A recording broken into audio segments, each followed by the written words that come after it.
아침 뉴스의 맥을 짚어드리는 시간 뉴스연구소. 오늘도 두 분의 연구위원 나오셨어요. CBS 김광일 기자, 뉴스톱 김준일 대표. 어서 오십시오. 안녕하세요. 예, 오늘 주목할 뉴스 첫 번째는 코로나 봐야죠. 그렇습니다. 2,140명. 어제 정은경 질병관리청장 말인데요. 지금 상황이 이렇게 계속되면 7월 말 기준 하루 확진자 1,400명.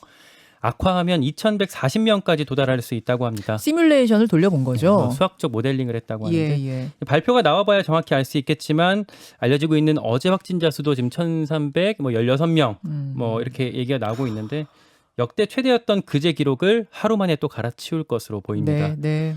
중대본은 잠시 후인 오늘 오전 9시 긴급회의를 엽니다. 김부겸 국무총리가 주재하고 네. 이제 수도권 거리두기 조정안을 여기서 이제 확정해서 11시쯤에 발표한다고 합니다. 서울에만 적용할지 수도권 전체에 적용할지 모르겠지만 여기서 아마 새 거리두기 4단계 격상을 결정할 것으로 보입니다. 거의 확정적이라고 지금 얘기가 나오고 네. 있어요. 4단계 격상. 그럼 월요일부터 4단계가 실시가 되는 건데 뭐가 바뀝니까?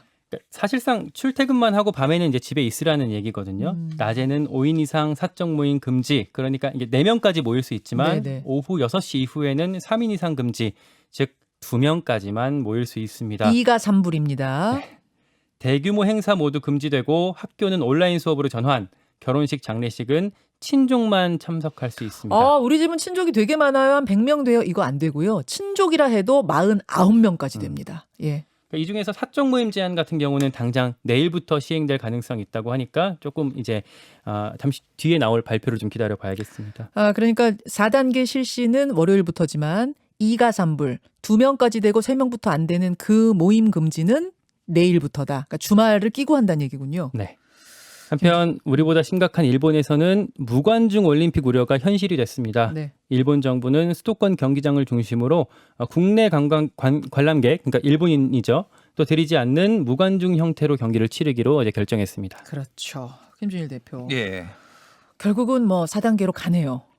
가야죠, 지금은. 이거 또 조금 늦게 대응을 하면은 이게 굉장히 길어질 가능성이 있기 때문에 네. 2,140명 얘기를 했던 거는 그렇게 된다라기보다는 지금 안 하면은 그렇게 될 것이다. 하면. 예, 그러니까 예. 그런 거고 오늘 확진자는 지금 1,300명대 초반이 확실시 되는 게 어제 그 밤의 상황, 어제 9시 밤 상황이 그제하고 비교해서 한 60명이 많았어요. 맞아요. 그러면은 거의 1,310명, 20명 정도 될 것이죠. 역대 최고고 매일같이 역대 기록을 찍고 있습니다. 네. 문제는 지금 이제 되게 지금 여러 가지 문제가 생기는데 첫 번째는 검사가 지금 과부하가 걸렸어요. 진단 키트가 막 부족하다면서요? 선별진료소. 강남에서는 아예 잠시 중단됐습니다. 어. 그날 할당된 게 다 써가지고 잠시 중단되는 일이 벌어졌고 예. 지금 6일에 22만 건 했는데 이게 하루에 2만 건씩 지금 검사가 매일 늘어나고 있는 거거든요. 그러면은 이제 검사 키트하고 그 하루에 지금 너무 더워가지고 그 방호복 다 입고 하는데 16시간씩 일하는데 지금 인원이 부족하다라는 거 하나. 아이고. 그리고 또 하나는 역학조사관이 지금 전국에 400명밖에 없어요. 네, 근데 네. 지금 추적이 안 됩니다. 우리 한국의 3T 지금 추적하는 게 굉장히 잘하는 거였잖아요. 그동안. 그렇죠. 근데 지금 그래서 서울시가 지금 300명을 지금 역학조사관 요청을 했어요. 정부에 긴급하게. 역학조사관, 보조 요원 이런 사람들 다 300명 정도를 지원을 했고 또 하나는 이제 병상이 지금 수도권 같은 경우에는 지금 1,200개 남았으니까 생활치료센터가 1,200개 정도 남았는데 지금 매일같이 쏟아지잖아요. 지금. 그러니까 확진자들이 수는 많아도 전보다 치명률은 낮아졌다고 얘기들 하잖아요. 그렇지만 어쨌든 확진이면은 생활치료센터로 가야 되니까 그래서 증상이 지금 있든 없든. 조만간 이제 닫았던 생활치료센터를 다시 여는데 만에 하나 이게 계속되면은 확진되더라도 증상이 미약한 20대, 30대는 집에서 자가격리할 가능성도 있다. 다 차면 다 방법이 차면. 없네요. 그럴 가능성까지 있어서 지금 그런 부분들은 빨리 지금 대책을 세워야 될 것 같아요. 예. 치명률이 낮아졌다고는 하지만 이게 사실 지금 확진자 수가 늘어나고 있는 건 이제 중증으로 발전할 때까지 좀 기간이 좀 조금 더 있을 수 있거든요. 그러니까 그 기간에 만약에 또 이제 늘어나면 어떻게 될지 모르니까 조금 더 관심 있게 병상 확보에도 좀 노력을 해야 될 것 같습니다. 한 가지가 또 저 이제 말씀 듣다가 예. 드는 게 그 4단계가 이제 봉쇄 조치인 줄 알았는데 이게 자세히 보니까 완전 봉쇄는 또 아니더라고요. 이제 예. 출퇴근은 또 해야 됩니다. 그러니까 모든 사업장에 대해서 재택근무 30%가 이제 권고로 들어가거든요. 그 전체 인원의 30% 재택근무예요? 예, 근데 그것도 권고고. 의무가 아니라 정부가 이제 권고하는 수준인 건데, 아하. 그러니까 그런 조치가 가도 일은 하고 이제 돈은 계속 벌어라. 이제 경제는 돌아가야 된다. 네, 이제 물론 이제 경제 문제도 있고 또 만약에 정부가 그런 조치를 의무로 했을 때 기업한테 소송을 당할 수도 있기 때문에 그런 이제 고려가 있지 않았을까 싶은데 그럼에도 불구하고 노동자 입장에서는 조금 이제 아쉽죠. 이제 그런 걸 만약에 봉쇄를 전체 전반적으로 한다고 하면 뭐 인프라 를 좀 더 구축할 수 있도록 뭐 정부가 돕고 지원하고 이런 체제까지 좀 구축되면 좋지 않을까 하는 생각을 해보게 됩니다. 직장 얘기해 주셨는데 예. 학교는 어떻게 될 것인가? 오늘 유은혜 교육부총리도 회의에 참석하고 곧바로 학교에 대한 대책도 발표한답니다. 주목해 주십시오. 두 번째 갑니다. 2명은 떨어집니다. 무슨 얘기인가요? 예, 정치권 얘기인데요. 더불어민주당 대선 경선이 계속되고 있죠. 오늘부터 사흘간 여론조사를 실시합니다. 이 결과로 11일 일요일이죠. 6명만 본선에 올리고 나머지 2명은 컷오프합니다. 네. 어제는 또 마지막 TV 토론이 있었는데요. 네. 이재명, 추미애 대 이낙연, 정세균 등 다른 주자들의 대립 구도가 더 뚜렷한 모습이었습니다. 추미애 후보는 이낙연 후보가 과거 전직 대통령 사면을 얘기했던 거랑 정세균 후보가 이재용 삼성전자 부회장 사면을 주장했던 걸 이렇게 묶어갖고 네. 사면 연대 아니냐 이렇게 비꼬기도 했습니다. 이낙연, 정세균 사면 연대. 네, 뭐 이런 뭐 명추 연대, 뭐 반바지 연대 이런 얘기가 뜨니까 또 예. 사면 연대 뭐 이런 프레임으로 또 가더라고요. 또 눈에 띈 건 이제 이재명 후보의 사과가 있었거든요. 이 후보는 최문순 후보가 이제 바지 발언 사과하는 게 어떠냐 이렇게 권하자 그러니까 답답해서 한 얘기였는데 제가 좀 지나쳤다 사과드린다 이렇게 말하면서 고개를 푹 숙였습니다. 이재명 지사는 더 이상 이 경선에서 뭔가 잡음을 만들지 않겠다, 네. 분란 만들지 않겠다는 의도가 분명해 보여요. 그런 보면 구석이 깔려 있겠죠. 사이다 발언 같은 것도 확 줄은 것도 그렇고. 예. 그래요. 김준일 대표는 어떻게 보셨어요? 일단 뭐 지금 2명이 떨어지는데 지금 5명은 거의 확실하다. 뭐 이재명, 이낙연, 추미애, 정세균 그리고 박용진 후보까지 확실하고 마지막 한 자리를 놓고 지금 최문순, 양승조, 김두관 세 분이 아마 각축을 벌일 것으로 보여요. 그래서 그렇게들 보시죠? 거의 근데 그렇게 봅니다. 박용진 후보 며칠 전에 나왔는데 박용진 후보 좀 불안해하시는 것 같던데요. 근데 여론조사를 보면은 네. 당원 지지는 좀 낮고 예. 중도층에서는 넓어요. 그렇죠. 근데 이게 여론조사가 이제 그 국민의힘 지지자나 이렇게 다른 정당 지지자 빼고 물어보는 거거든요. 그러니까 아마 뭐 거의 들어갈 거라고 봐야 될 것 같아요. 그렇죠.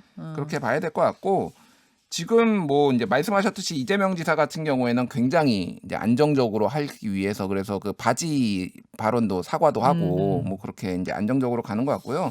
지금 국민의힘 쪽이 굉장히 흥미로워요. 지금 그러니까 말들이 조금씩 다 다릅니다. 행보나 말들이 다 다른데 무슨 일단 말씀이세요? 김종인 전 국민의힘 비대위원장이 신동아랑 단독 인터뷰를 했는데 네. 윤석열 총장은 입당하려면 11월에 해야 된다 이렇게 얘기를 했어요. 경선 버스 안 타고. 경선 버스 안 타고 지금 지지율을 유지를 하는 조건이면은 11월에 하는 게 좋다 이런 식으로 해가지고 이제 국민의힘 이준석 대표는 8월에 지금 들어올 거다. 자기가 들은 첩보로는 이렇게 라디오에서 어제 또 얘기를 했거든요.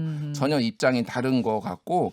그래서 지금 권영세 그 이제 영입위원장, 인재 영입위원장이 굉장히 보폭을 넓히고 다 만나고 있는데 뭐 윤석열 총장도 지금 보폭을 넓히고 다 만나고 있습니다. 그렇죠. 뭐 이제 국민의당 안철수 대표도 만나고 네. 뭐 그러고 있으니까 이게 이제 진짜 언제 들어갈 것인지에 대해서 지금 상당한 신경전이 있다 이렇게 봐야 될 것 같아요. 김광일 기자. 예, 국민의힘 같은 경우는 일단 뭐 윤석열, 최지영 이런 주자들 빨리 들어와라 뭐 이런 입장이 좀 뚜렷해 보여요. 이제 굳이 택시 타고 고속도로 달리겠다 걱정하지 마시고 국민의힘이 준비한 최상급 퍼스트 클래스 고속 리무진 버스에 빨리 오르시라. 이게 이제 배현진 최고위원 말이거든요. 수식어가 너무 많아요. 그러니까 이제 내용은 돈이나 조직 뭐 이런 것들로 우리가 울타리 쳐줄 테니까 빨리 들어와라. 같이 하자 뭐 이런 얘기인데 당 밖에 있는 주자들 입장에서는 이 울타리가 조금은 혹시나 자신한테 좀 족쇄가 되지 않을까 하는 걱정이 있어서 고민하고 있을 것 같습니다. 그래요. 잠시 후에 이준석 대표를 만납니다. 예, 인터뷰가 있으니까요. 거기에서 이준석 대표와 윤석열 전 총장이 그제 만났다는데 비공개 회동이었습니다. 네. 무슨 얘기했는지 제가 돌직구로 질문하겠습니다. 그러니까 어제 윤석열 총장 입장에서는 성명문을 비슷하게 냈는데 만나긴 만났다. 근데 정치 현안에 대해서는 뭐 우리가 얘기를 나누지 않았다 이렇게 말했거든요. 네. 무슨 얘기 나누는지 꼭 한번 질문해 주십시오. 아유, 설마 두 분이 만났는데 날씨 얘기만 했겠습니까? 장마 얘기만 했겠습니까? 질문하죠. 세 번째로 갈게요. 멤버 유지 아하, 뭔지 유지. 알겠네요. 예. 윤석열 전 총장 부인 김건희 씨 석사 학위 논문 영어 제목의 일부입니다. 한글 제목은 여기 긴데 온라인 운세 콘텐츠의 이용자들의 이용 만족과 불만족에 따른 회원 유지와 탈퇴에 대한 연구인데요. 이걸 영어로 번역하면서 회원은 멤버로 바꿨는데 네. 유지를 이제 YUJI라고 이제 발음 나는 대로 쓴 거예요. 아, 이거는 좀 정말 이해가 잘 안 가는데. 이상하죠. 예. 예. 뿐만 아니라 이제 무슨 뜻인지 알 수 없는 번역투의 심각한 비문도 여기 이제 포함이 돼 있었고요. 그러니까 본문 중에요. 네. 이건 읽기가 너무 기네요. 예. 이 논문 이제 분석해 보니까 표절률이 또 30%를 웃돌았다고 합니다. 표절 의혹은 이제 김 씨가 국민대에 제출한 박사 학위 논문에도 제기된 상태인데요. 국민대는 이걸 살펴보기 위한 자체 조사에 착수했습니다. 윤 전 총장은 어제 이제 기자들이 물어보니까 네. 대학이 판단할 문제라며 즉답을 피했습니다. 그러니까 윤석열 전 총장 부인 김건희 씨 논문 표절 의혹인데 처음 제기한 곳은 학교인가요? 국민대입니까? 일단 그 정치권에서 얘기가 나왔죠. 언론에서도 좀 얘기가 나왔고 그 강민정 열린민주당 의원이 기자회견을 열고 네네. 논문이 여러 건이 다 문제가 있다. 박사학위 논문도 문제가 있고 방금 얘기한 그 뭐 멤버 유지는 네. 박사학위 석사? 논문은 아니고 그 이제 학회지에 투고한 논문이에요. 예. 근데 이제 멤버 유지인데 이제 이건 거 같은 경우에는 이게 영어 논문은 아니고 이거는 이제 요약본이라고 하죠. 앱스트랙이라고 보통 부르는데 이거를 이제 영어로는 쓰거든요. 제목하고. 네. 근데 이거가 이제 본인이 하는 사람도 있는데 이제 번역을 맡겨 이런 거 대행 업체가 있어요. 그러니까 그래서- 한글판은 본인이 쓰고 영어는 맡기고. 그러니까 이거는 번역을- 영어 논문은 아니고 앱스트랙만 요약본만 예. 이제 하는 건데 그것도 뭐 바쁘고 그러면 이제 맡기는 경우가 있는데 네. 엉터리로 지금 돈을 이건 떼인 거 아니냐. 지금 엉터리로 이렇게 나왔다. 멤버 유지를 이런 식으로 하면 안 되죠. 그래서 이거는 뭐 꼭 다른 언론에서도 지금 그래서 검증에 들어갔습니다. 세계일보가 또 다른 논문을 검증을 했거든요. 온라인 쇼핑몰 소비자들의 구매 시 이 세티스팩션에 영향을 미치는 뭐 요인 이런 거 했는데 이거는 표절률이 94%다. 이 정도로 얘기를 했어요. 그러니까 이게 인용을 할 때 제대로 여기서 인용했다 이런 거를 제대로 안 밝히고 그냥 막 갖다 쓴 이런 거가 이제 있다라는 거죠. 뭐 부인이 대선 나간 것도 아닌데 부인 논문까지 문제 삼냐라고 할 수도 있는데 김광일 기자 어떻게 생각하세요? 사실 이제 인사 검증할 때 이런 논문 표절 의혹은 우리 기자들도 제일 먼저 사실 찾는 것 중에 하나고 매번 등장하잖아요. 누가 장관된다 하면 예. 그렇죠. 예, 그래서 이제 그게 나올 때마다 야 이것까지 볼 수 있냐. 그리고 논문 표절은 일반인들 사이에서도 얘기가 너무 많이 나오니까 네. 좀 거기까지 봐야 되냐라고 얘기하시는 분들이 있는데 사실 윤 전 총장의 경우에는 조금 다른 문제일 수 있습니다. 왜냐하면 본인이 내세우는 게 공정의 가치거든요. 이제 논문 표절 같은 경우 그걸 좀 정면으로 될 수 있다고 볼 수 있어서 앞으로 대선 국면에서 좀 악재가 될 수 있으니 좀 지켜봐야 될 것 같습니다. 여기까지 뉴스연구소 두 분 수고하셨습니다. 고맙습니다. 김현정의 뉴스쇼는 청취자 여러분의 참여로 이루어집니다. 트위터, 페이스북, 레인보우 게시판, 그리고 단문 50원, 장문 100원의 유료 문자 샵 1212, 우물정 1212 통해 참여하실 수 있습니다. 김현정의 뉴스쇼 여러분과 함께 만듭니다.